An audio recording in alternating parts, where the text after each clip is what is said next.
Hello everyone, today I decided to make a video about my first seizure.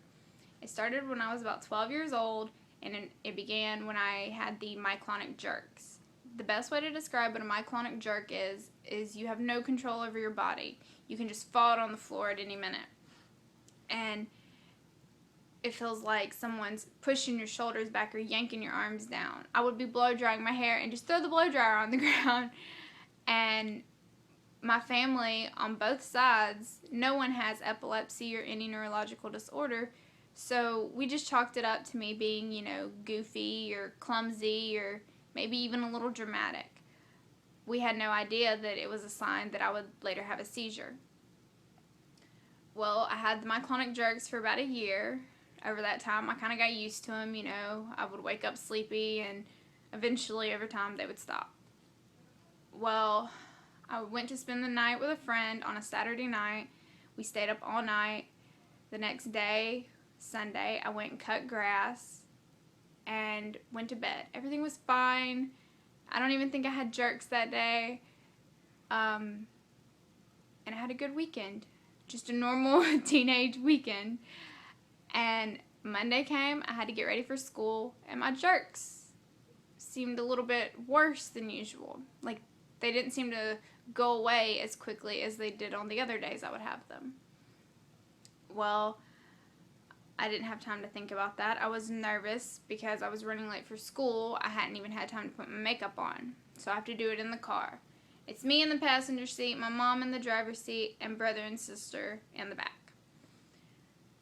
I'm putting my liquid eyeliner on, or liquid makeup on, and it's in my left hand, and I just start doing this. My mom thinks I'm trying to get the makeup out of the bottle, but really my arm is jerking and I can't stop it.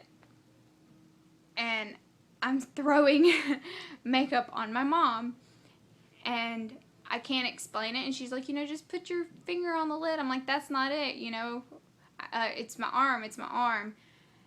And finally get my makeup on and I decided to do eyeliner. And I'm doing the eyeliner, and the jerks get worse, they get harder. And I'm starting to cry because, a 12, 13-year-old having jerks and they can't control their body, it can be a very scary thing.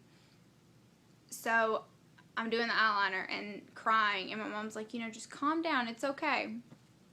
And the next thing I know, I flung my eyeliner in my mom's Coke, and everything went black. My mom had to fill in the blanks for me. Apparently, my eyes rolled back in my head, my body went stiff, and I leaned back towards the back seat where my brother and sister were. My mom raced home to tell my Nana, get to the hospital, something's up with Cassidy. Things are a little fuzzy the rest of the day, and all I remember was being in a wheelchair in the hospital, being rolled down the hallway.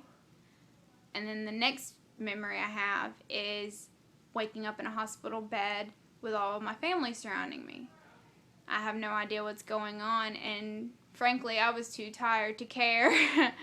I just remember falling back asleep a lot. And the doctor comes in, he does the EEG, and I remember that a little bit because he kept trying to wake me up and I was just too tired. But the EEG thankfully came back normal. And he was sitting there saying, maybe it was just because you stayed up all night and you did too many activities, just a little bit of stress or something. And he's like, just take better care of yourself and maybe you won't have another seizure. We're like, okay, sounds like an easy plan. A few days later, I started having the myoclonic jerks again. And so pretty much after that, it was just a waiting game until my next seizure to see if I had epilepsy. It would be a whole nother year before I had my second seizure, and they would diagnose me with juvenile myoclonic epilepsy. And that's my story. If you want to share your stories, go to the group Prayers for Epilepsy on Facebook and be a part of it. There's a lot of amazing people, and I would love to hear your story. Thanks. God bless.